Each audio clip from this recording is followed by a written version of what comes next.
Hello, my name is Andrew Keane. Welcome to Keane on America, the daily show about everything that matters, with the world's leading commentators and thinkers.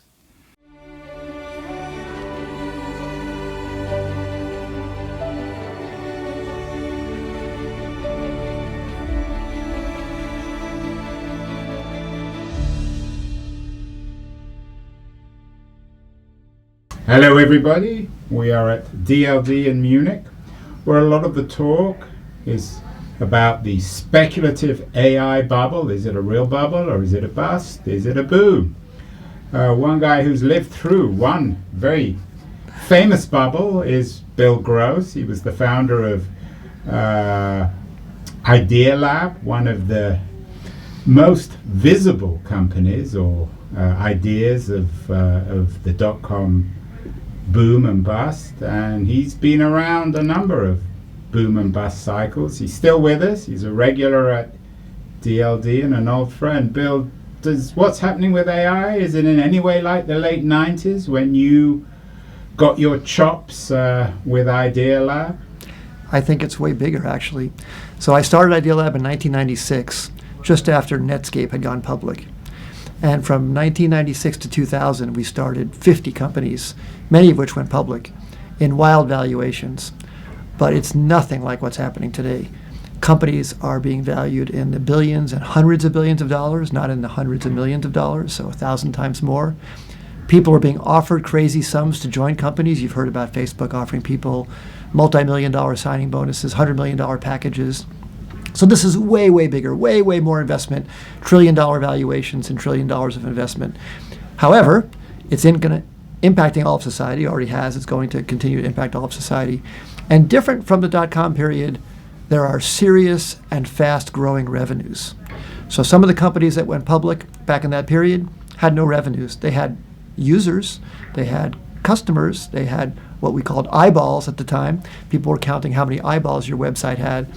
But these companies have billions and billions of dollars of revenues now. So that's very, very different. Are there some companies who might be overvalued? Absolutely. But there are real substantive revenues and real substantive change to the economy backed up by these companies. And that, I think, is very different when you compare, say, OpenAI of today to Pets.com of 2000. Yeah, you can compare OpenAI with Pets.com, but there was no equivalent back in the dot-com boom of Google, was there, Bill? No. I mean, Microsoft missed the first internet bust. So what do you make of these large internet companies, social media companies, search companies that are now major players in AI? Yes, so that's another factor that's very different than back in 2000, that period. You have companies that are multi-trillion-dollar companies with multi-billion-dollar revenues and multi-billion-dollar profits.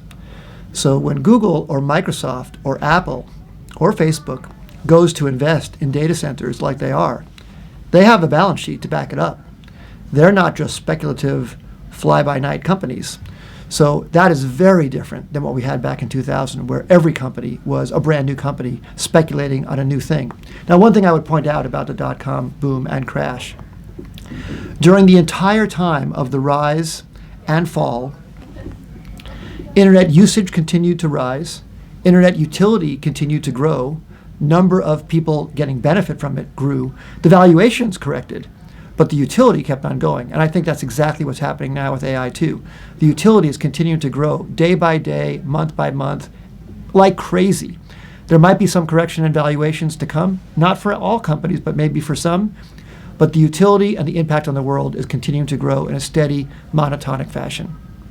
There are two narratives on this. On the one hand, there's the pessimistic narrative that the strong are getting stronger, more and more inequality, more and more of a winner-take-all economy with a company like Google dominating AI. On the other hand, the argument is that the senior people at Google are a little bit more experienced and responsible, and that we can trust perhaps the CEO of Google more than we can the CEO of OpenAI, Sam Altman, who's proved himself to be a rather controversial character. Yeah, I would put Maybe Sam is in the same category as Travis in the early days of Uber, just trying to do whatever they can to be successful in a Travis new area. Kalanick, of course, who was around in the 90s. I knew him in the 90s when he was just another internet startup entrepreneur. And I think a lot of companies, new companies in the space, are not asking for permission, but looking for correction when the laws change or when there's pushback. But I think every company is exploring new frontier. And I do think that the companies are advancing and the technology advancing obviously way faster than legal or regulatory bodies can take a look at this or be smart about it. I do trust Google a lot more than maybe I would trust any run-of-the-mill startup. But even Google has to be questioned and held to account for any of the things that they make. I do think Google, of course, invented the transformer technology that everybody uses today, but they were hesitant to launch it. And OpenAI wasn't hesitant to launch it into the wild, and that gave OpenAI an edge until Google has recently caught up and maybe passed them.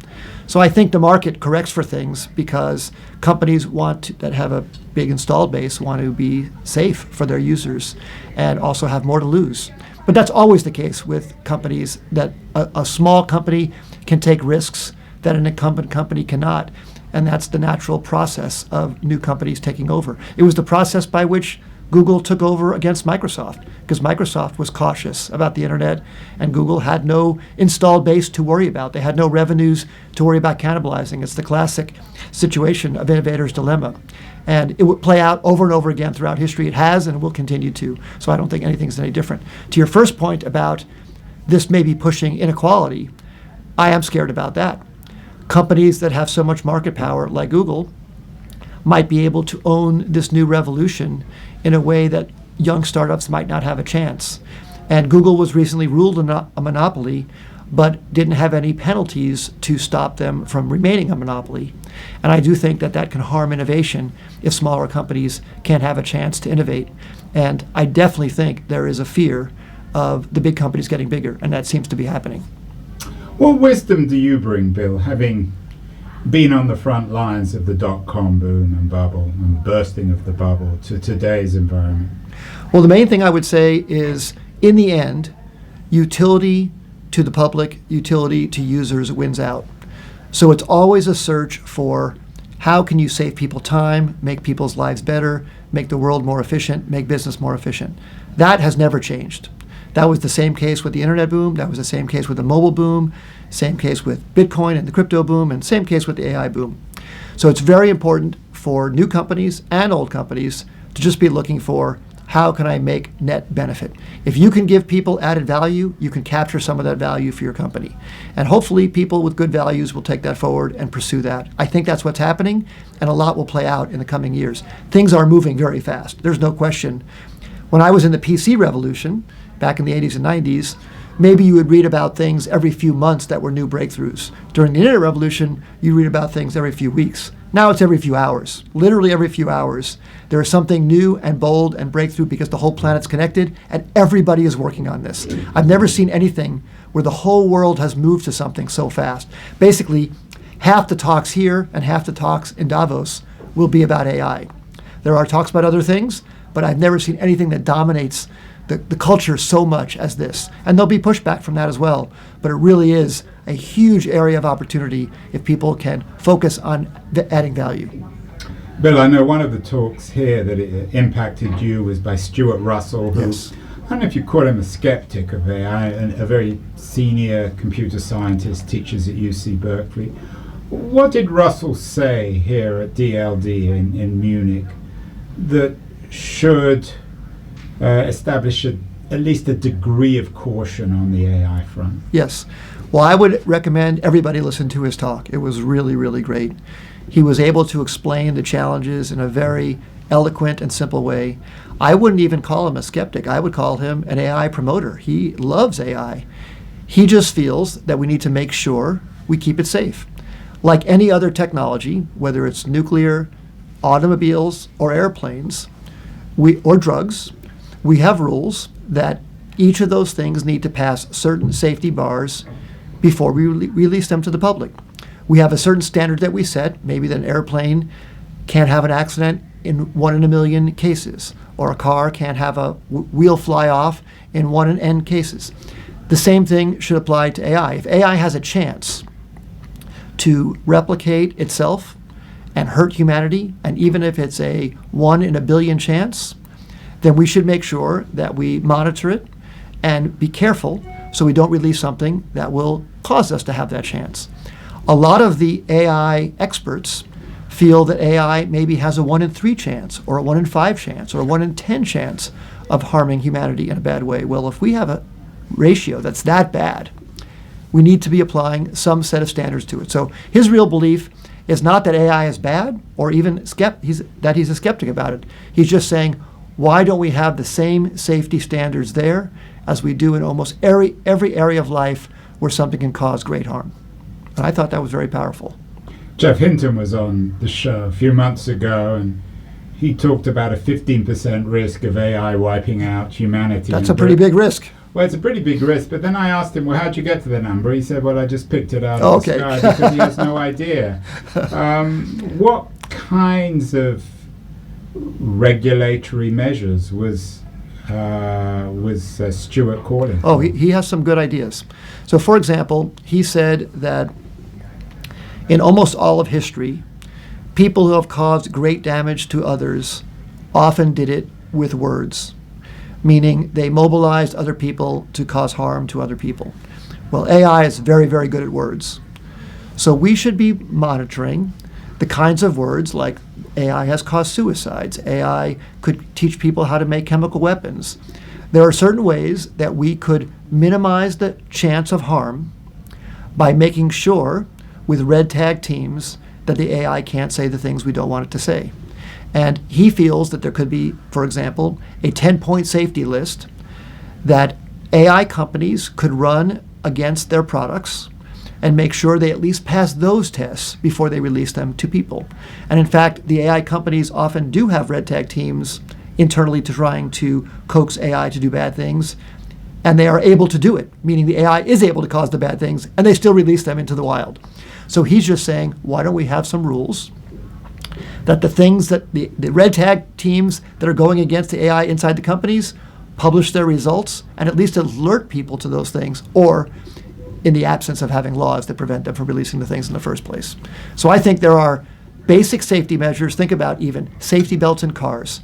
After enough people died in car crashes, we put regulations in place to try and help people minimize the number of accidents and deaths due to that. We were talking about it this morning. Stuart Russell had a breakfast where we had a number of people discussing this. And one thought that came up was that maybe it's going to take a Chernobyl level event, some bad AI result, before people really take this seriously. And he said that some of the AI companies said that's the most hopeful case they have, that it's only a Chernobyl level event. That would be awful if that's the case. So that's the point of putting some things in place just to absolutely minimize the harm while keeping all the great benefits. Because, of course, there are great benefits, and I think we haven't even seen all the benefits yet. In fact, I'm giving a talk tomorrow showing some of the benefits myself, because I am super excited about the potential, but I just think there should be protections alongside of them. We'll come to those benefits in a minute, Bill, but we're in Germany, and of course another of the perennial conversations of DLD is why European tech isn't as competitive as US or indeed Chinese tech, particularly on the AI front. Is that one area you think that Europe can be a world leader in terms of regulation? I think so. We were talking about that earlier.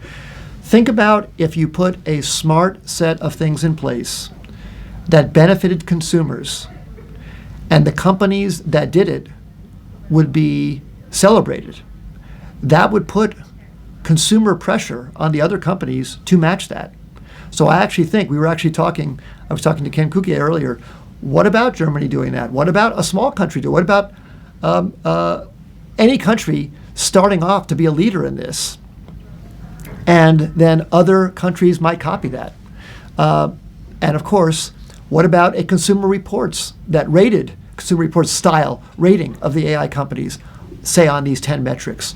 or on a set of metrics that people agree on, just so that people can even have the transparency in how the different AI systems work. Then consumers can maybe vote with their feet, with their fingers, to go to the companies that they prefer. And maybe that kind of pressure would cause more of the industry to move in a favorable way. And I definitely think it's not going to come from the United States right now, so it might come from Europe, and that would be great. Does it concern you that it won't come from the US, that the Trump administration seems gung-ho on AI and opposed in every sense, politically, morally, to the idea of the state intervening in AI technology? Yeah, it's definitely sad. Again, I was talking earlier, it would take so little of these companies' huge resources to focus on this and make a difference. Think about this. If even 1% of their resources went toward this, that would be a huge amount. And that would be enough to really make a difference in the outcome for people's lives. And I think the AI companies have taken some of the position to Trump that we can't have any regulation that will kill our business, that will kill our competitiveness. That's not true. A 1% expense to make your product better and safer, that's not going to kill the company.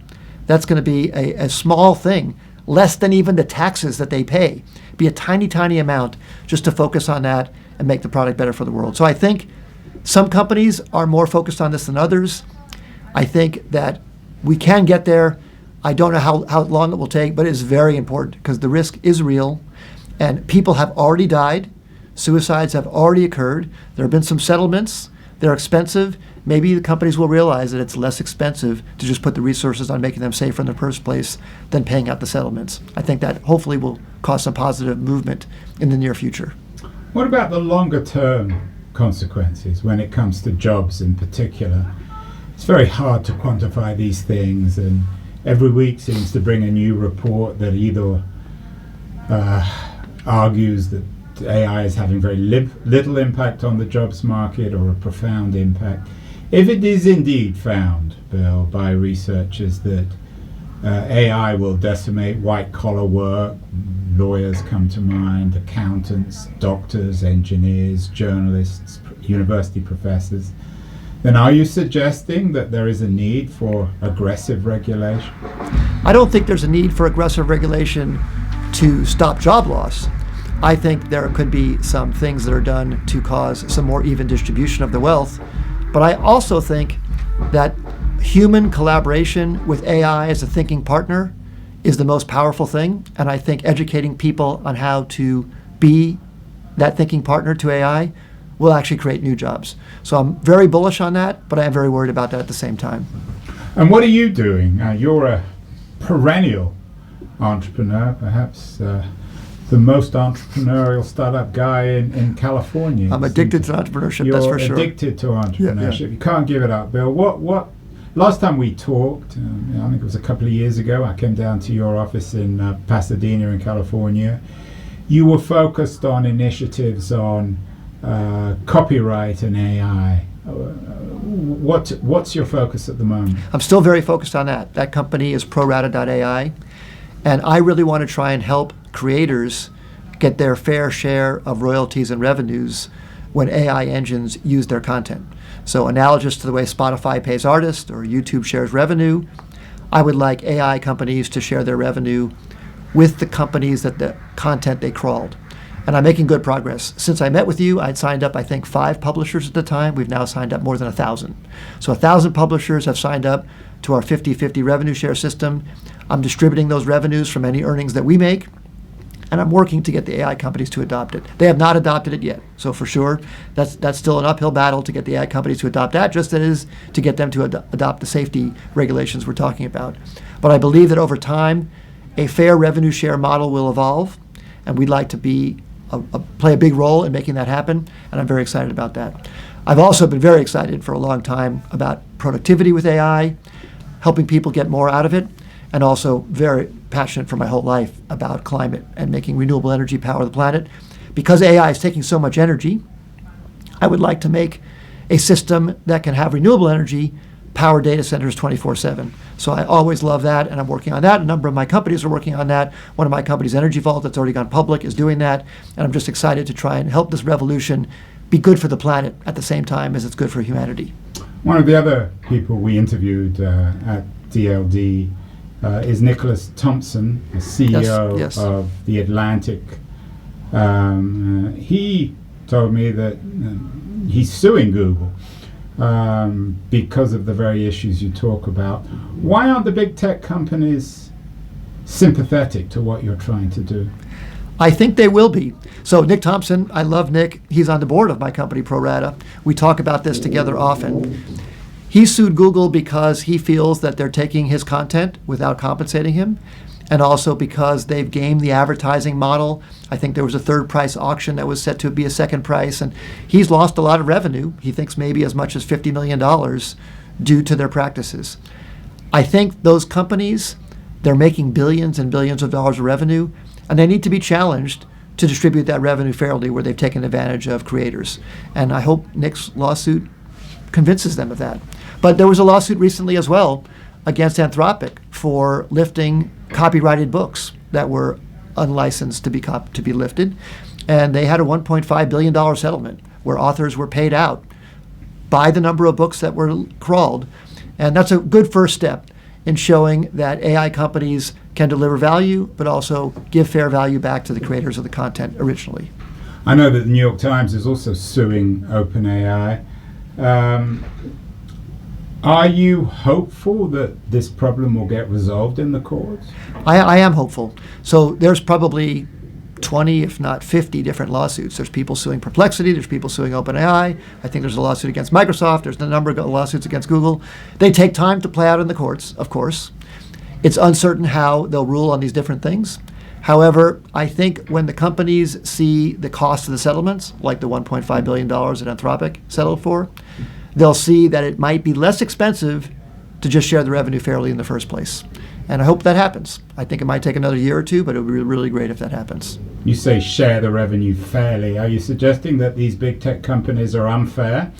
I am. I think that, think about this. When you go to Google right now and you type in a question, it's fantastic that you get an answer right at the top. Their generated answer at the top is fantastic. But that answer was lifted from someone else's website. And that website no longer gets that visitor, no longer gets that subscriber, no longer gets the chance to earn the revenue from that visitor. So certainly Google should share some portion of the revenue they make for that with the website from which they lifted that information. So I think that would make it fair, and I think what they're doing now is unfair. I'm not sure if you know, Bill, but my wife is the head of litigation at Google. Oh, really? So I can She's on the other side. She's on the other side, so I can pass on some Okay. your message. What would you like me to tell her? Just be fair. Just be fair. Be go, fair. go back to don't be evil. And being fair means pay up. I think, so here's an example. May come out of her income. It may end up costing me, Bill. No, they'll make more money. Here's why. Let me give you the example. YouTube. Google acquires YouTube for over $1 billion. Which at the time seemed absurd, and now is equally absurd. Google is a $500 billion company. YouTube is a $500 billion company. Probably more. It's more valuable if you broke it out separately than Netflix. It's the biggest media company in the world. So listen to what happened with Google and with YouTube, and the same thing should happen here with AI. At first, there were all kinds of illegal copyright infringing videos being uploaded to YouTube. People used to upload SNL clips, people used to upload anything they can capture from their TV to YouTube. Every day, they'd get calls and takedown notices from all the studios, NBC, ABC, all Universal, everybody was calling them, giving them takedown notices. And Google said, yes, we'll take it down, yes, we'll take it down. It was a game of cat and mouse. People were uploading them as fast as they could, and Google was taking them down as fast as they could. And then finally, Google said, well, you know, what about if we share the ad revenue with you? Will you let us leave them up? And they said yes. So then Google shared their ad revenue 50-50 with all those companies. Then creators came and said, oh, you're sharing ad revenue? I'm going to now create things. YouTube succeeded by sharing revenue. YouTube went from a little niche site with crazy little videos and takedown notices to a $500 billion company because they shared revenue. YouTube got better because they shared revenue. It caused millions of creators to come out of the woodwork. So the exact same thing should happen with AI. It will get even better. More quality content will come into Google if they share revenue. More quality content will come into OpenAI if they share revenue. So I believe that very firmly, and we just need to get there. And right now we're in the takedown notice stage. We're in the lawsuit takedown notice stage, but I believe we'll migrate to the fair revenue share stage. I will pass on the information. Please. Although my memories of YouTube back in, when was it, 2005, 2006, when the company began, was that they did turn a blind eye to the early pirates. At first. Until they got... YouTube would never have succeeded had they played by the rules. Yes. They turned a blind eye first, but soon they were getting lawsuits from Universal and NBC and takedown notices. And at first they said, we'll comply by taking the stuff down. And then soon they complied by sharing revenue. And I think that's a really fair way to go. And look what it did. And again, same thing with Spotify. Spotify shares revenue, and look what happened. Spotify is a profitable company, $100 billion plus market cap, and the artists get paid. And YouTube is a profitable company, $500 billion market cap, and the artists get paid. So same thing should happen with AI. Will we have a Napster moment, or is that an inappropriate analogy? No, I think we're in the Napster moment right now. We're in the moment right now where there's just rampant theft, rampant downloading, crawling of content. This is exactly like the Napster moment, and we have to move past the Napster moment, and that's where we have to get to. And hopefully we'll get there within the next year or two. And when it comes to the Napster moment, if there is an equivalent to Napster, what would it be? Perplexity? Well, every AI company should be the post-Napster moment, should be the Spotify but are you or the App Store. suggesting that Google's Gemini, for example, is the equivalent of Napster? I think so, yes. And that's why Google should start sharing revenue with the stuff they're crawling. They're crawling an education website, say that has homework answers. They get all the homework answers snarfed up, and then they just answer them directly. It's a great service, but they stole the content. So it's really just like Napster. Well, Bill, let's end on a positive note. You're giving a speech here about the 10 exciting ways you're using AI. We can't do all 10, but what's the positive on AI for you personally in your own life? And what would you encourage, what services or products would you encourage people to use to take advantage of this remarkable revolution? Yes. So here's the revolution. I'm a hobbyist woodworker, and I learned how to use a table saw when I took woodshop in 7th grade. And the difference between using a table saw to cut wood and using a handsaw to cut wood was just extraordinary. Well, the tools that we have now with AI are way, way more powerful than that, and they're a tool for thinking. Using ChatGPT as a thinking partner, using Gemini, using any of the AI, using Anthropic, using Claude as a thinking partner is one of the most powerful things someone can do. So I'm going to share tomorrow some of my great thinking tool tips of how do I use it as a table saw for the mind. Steve Jobs used to call a computer a bicycle for the mind. Think about how powerful it can be if you really have this thinking partner in your life to be more productive. And I really think that's the promise and the hope that we really will get to live in the coming years. Unfortunately, Bill, not everyone who watches this will have had the opportunity to see or hear your speech in Munich, so perhaps you might be a little bit more specific.